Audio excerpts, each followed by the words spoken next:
আসসালামু আলাইকুম রহমতুল্লাহ। আমি মোহাম্মদ মোস্তাফিজুর রহমান, এসএসসি ২৬ ব্যাচের একজন স্টুডেন্ট। আমি পড়াশোনা করছি ঝালকাঠি এনএস কামিল মাদ্রাসার বিজ্ঞান বিভাগে।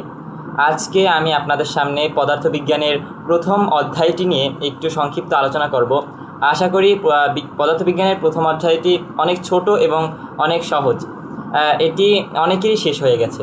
আবার কিছু কিছু জায়গায় আমরা দেখেছি শুনেছি যে তারা প্রথম অধ্যায়টি স্কিপ করে গেছে। তারা প্রথম অধ্যায়টি বাদ দিয়ে পরে থেকে শুরু করছে, কারণ এটি খুবই সহজ। কিন্তু আমাদের এটি জানা খুবই প্রয়োজন, কারণ এখানেও আমরা দুই ধরনের ম্যাথ আসতে দেখি। প্রথম স্ক্রু গজ এবং দ্বিতীয়ত স্লাইড ক্যালিপার্স। স্লাইড ক্যালিপার্স একটু সহজ, তাই এটাতে একটু প্রশ্ন কম আসে আমাদের বোর্ডে। কিন্তু স্ক্রু গজ অত্যন্ত গুরুত্বপূর্ণ একটা জিনিস, কারণ এটি একটু হালকা একটু আমাদের কনসেপ্ট বুঝতে সমস্যা হয়। তার কারণে আমরা এটা কনসেপ্ট ক্লিয়ার না থাকার কারণে এটা বোর্ডে যাই অনেক সময় মিলাতে পারি না কোশ্চেনগুলো। তা আমরা এই প্রথমে শুরু করছি এই আমাদের পদার্থবিজ্ঞান নবম দশম বই। পদার্থবিজ্ঞানের প্রথম পৃষ্ঠা আমরা উল্টাতে দেখতে পাই। এখানে আমাদের পদার্থবিজ্ঞানের অধ্যায়ের নাম দেওয়া আছে। প্রথম অধ্যায় ভৌত রাশি এবং তাদের পরিমাপ নিয়েও এই পদার্থবিজ্ঞান এই শাখায় অনেক আলোচনা করা হয়েছে। প্রথম এখানে এটা দেখতে পারি নিখুঁত সময় মাপার যন্ত্র, এই ছবিটা, এটা অ্যাটমিক ক্লক। এই ছবিটার নাম কি? অ্যাটমিক ক্লক, নিখুঁত সময় মাপার যন্ত্র। আশা করি সবার কাছেই আমাদের এই বোর্ড বইটি আছে। আমরা যদি দ্বিতীয় পৃষ্ঠায় যাই তাহলে দেখতে পাবো এখানে আমরা কি শিখতে পারবো, এই অধ্যায় দিয়ে আমরা কি শিখতে পারবো সেই নোটিশ টাইপগুলো আমাদের দেওয়া আছে এখানে। আমি একদম বোর্ড বই ধরেই দেখাচ্ছি, কারণ আমাদের যে প্রশ্ন আসবে বোর্ডে এটা অবশ্যই বোর্ড বই থেকেই আসবে। আমরা টপিকের ভিতরে ঢুকেছি 1.1। এখানে আছে কি? পদার্থবিজ্ঞান। এখানে পদার্থবিজ্ঞান নিয়ে সাময়িক আলোচনা করা হয়েছে। এটি যে পদার্থবিজ্ঞান একটি প্রাচীনতম শাখা। এই পদার্থবিজ্ঞান দিয়ে বায়োলজি এবং কেমিস্ট্রির উদ্ভাবন হয়েছে, জীববিজ্ঞান এবং রসায়নের। তারপর আরও বিভিন্ন কথা। এটা একবার রিডিং করতে হবে আমাদের। বেশিরভাগই এই অধ্যায় রিডিংয়ের উপরে কিছু আছে, আর দু ধরনের ম্যাথ আছে, আমি সেটা আপনাদের ক্লিয়ার করে দেবো। তারপর আছে পদার্থবিজ্ঞানের পরিসর, মানে এটি যে এটা কতটা ব্যাপক, এটা কতটা জায়গা ধরে আছে। তারপর এই যে চিরয়িত পদার্থবিজ্ঞান এবং আধুনিক পদার্থবিজ্ঞান। এই অধ্যায়ের যে গুরুত্বপূর্ণ যে লাইনগুলো আছে এই বইয়ের প্রথম অধ্যায়ের, ওইগুলো যদি কারো প্রয়োজন হয় অবশ্যই আমাকে জানাবেন। আমি তাদেরকে এই প্রয়োজনীয় নোটগুলো আমি পাঠিয়ে দেব। তারপর আমরা এখানে দেখি 1.3। এখানে পদার্থবিজ্ঞানের ক্রমবিকাশ। পদার্থবিজ্ঞান প্রথম যুগে কীভাবে উদ্ভাবন হয়েছে, তারপর সেটি মধ্যযুগে কী হয়েছে, কারা আবিষ্কার, কতটুকু পদার্থবিজ্ঞানের উন্নতি হয়েছে, তারপরে কতটুকু উন্নতি হয়েছে সেটা আমরা দেখতে পারি। এই যে আদি পর্ব এবং মুসলিম সভ্যতার অবদান, এটা এখানে বলা আছে। এবং তারপরে আছে বিভিন্ন বিজ্ঞানীদের অবদান, যে কোন বিজ্ঞানী কত সালে এটি কথা বলেছেন। এই যে এখানে গুরুত্বপূর্ণ টপিকগুলো নোট ডাউন করা আছে। যদি কারো প্রয়োজন হয় তাহলে আমাকে জানাবেন, আমি গুরুত্বপূর্ণ টপিকগুলো আপনাদেরকে পাঠিয়ে দেবো, একদম ফ্রি, কোনো প্রকার পেমেন্ট করতে হবে না।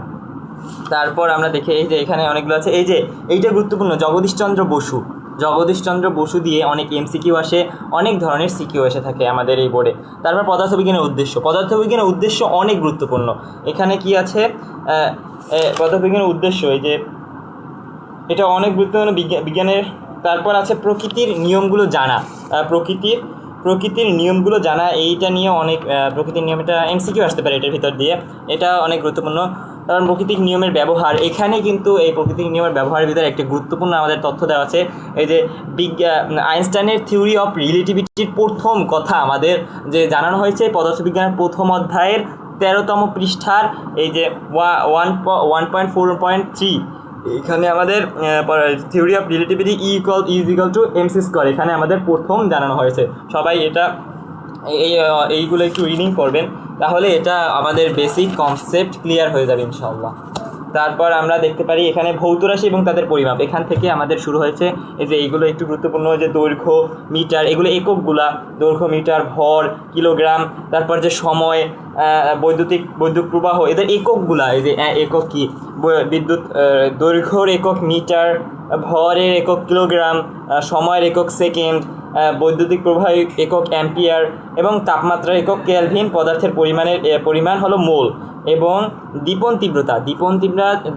তীব্রতা হচ্ছে যে ক্যান্ডেলা। এখানে তারপরে আমরা দেখতে পারি আরও কিছু দেওয়া আছে, আরও কিছু গুরুত্বপূর্ণ তথ্য এইখানে আমরা দেখতে পারি। এগুলো আমাদের মুখস্থ করতে হবে, এটা মুখস্থ বিষয়, এটা আমাদেরকে মুখস্থ করে জানতে হবে যে বিভিন্ন পরিমাণের এককগুলা। তারপরে আমরা দেখতে পাই সেকেন্ড, মিটার, কিলোগ্রাম, উপসর্গ, গুণিতক, মাত্রা। ভাই মাত্রা অত্যন্ত গুরুত্বপূর্ণ, মাত্রা বের করা আমাদেরকে জানতে হবে। এটি অত্যন্ত শর্ট ক্লাস, এটা মাত্রা বের করা আমি দেখাচ্ছি না, এটা দিয়ে মাত্রা থেকে এমসিকিউ আসতে পারে। এমসিকিউ অনেক ব্যাপক হারে এমসিকিউ আসে মাত্রা দিয়ে। বিজ্ঞানের প্রতীক ও সংকেত, এই যে প্রতীক ও সংকেত, আমি ফোকাস করছি যে আপনাদের ম্যাথ দুটি সম্পর্কে একদম বেসিক থেকে জানাবো। এইখানে পরিমাপিক যন্ত্র, আমাদের পরিমাপের যন্ত্র থেকে কয়েকটি বিষয়ের কথা বলা হয়েছে। প্রথমত স্লাইড ক্যালিপার্সের কথা বলা হয়েছে, স্ক্রু গজের কথা বলা হয়েছে, থামাগড়ির কথা বলা হয়েছে, ডিজিটাল মিটারের কথা বলা হয়েছে, এইগুলো বলা হয়েছে এবং তাদের ম্যাথ সম্পর্কে আলোচনা করা হয়েছে। আমরা বইটা রাখি এবং আমরা দেখতে পারি ইসের সূত্র, স্লাইড ক্যালিপার্সের সূত্র L is equal to M plus V, D is equal to L plus V into BC. এটা হলো স্লাইড ক্যালিপার্সের সূত্র। এবং আমরা দেখতে পারি স্ক্রু গজ, আমার কাছে একটি স্ক্রু গজ রয়েছে, দেখতে পাচ্ছেন। স্ক্রু গজের অত্যন্ত একটু কনসেপ্ট অনেকের কাছে ক্লিয়ার না, কারণ ভার্নিয়ার স্কেলটি অনেক সোজা এবং এটা পড়তে আমাদের বেশি কষ্ট হয় না, কিন্তু স্ক্রু গজ সবার একটু স্ক্রু গজের কনসেপ্ট ক্লিয়ার কম থাকে। এটা যে এই যে দণ্ডটি এবং যে বৃত্তাকার স্কেল এবং যে রৈখিক স্কেল, এইগুলো সম্পর্কে আমাদের একটু বেসিক কনসেপ্ট ক্লিয়ার না থাকার কারণে আমরা এটা সম্পর্কে ধারণা ইমাজিন করতে পারি না এটা বিষয়টি নিয়ে, এবং আমরা সেটা পরীক্ষা খাতায় প্রকাশও করতে পারি না। তাই আমি আজকে চেষ্টা করব এই ভিডিওটির মাধ্যমে আপনাদের এই স্ক্রু গজের বেসিক কনসেপ্ট পুরোপুরি ক্লিয়ার করে দেওয়ার জন্য। আমরা প্রথমেই জানবো স্ক্রু গজের সূত্র। স্ক্রু গজের সূত্র আমরা জানি D is equal to L plus C into LC. এখানে আমরা যদি এল এর কথা বলি, এল হচ্ছে রৈখিক স্কেলের পার্ট। আমরা যে এইটা যে কিলক, এই গোলটা থেকে শুরু করে এই যে লাঠিটা, এইটুকু আমরা সম্পূর্ণ বলি কিলকের উপরে স্থাপন করা হয়েছে বৃত্তাকার স্কেল। এই কিলকের যে বৃত্তাকার স্কেল, এইখানে যে আমরা দেখতে পারি এই কিলকের ভিতরে এই যে দাগগুলো, এইগুলো হচ্ছে রৈখিক স্কেল। বৃত্তাকার স্কেলে তো দাগ তো আছেই, তারপরে এই রৈখিক স্কেল, তারপরে এই বৃত্তাকার স্কেলের আমরা ভাগ সংখ্যা দেখতে পাই। তাই আমরা প্রথমে আমরা এলকে আমরা সংজ্ঞায়িত করতে পারি যে রৈখিক স্কেলের পার্টকে এল বলে। তারপর বৃত্তাকার স্কেলের সি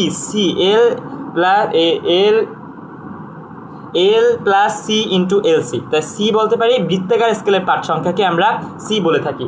এবং এলসি কি ভাইয়া? এলসি হলো লঘিষ্ঠ গুণন।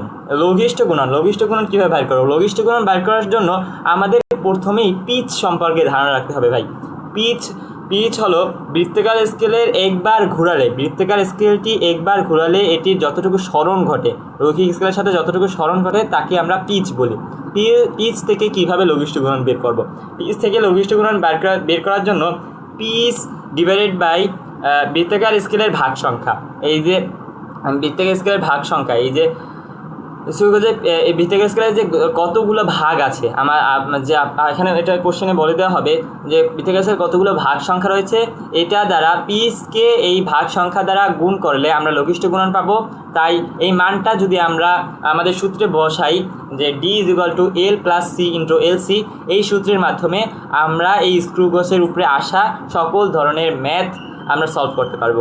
এখানে যে রৈখিক স্ক্রু গজের ম্যাথ এসে থাকে সাধারণত যে ব্যাস নির্ণয় করো, এই যে গোলাকার বস্তু কলমের ব্যাস নির্ণয় করো, তারপর তারের ব্যাস নির্ণয় করো, পাইপের ব্যাস নির্ণয় করো, এইগুলো আমাদের এসে থাকে।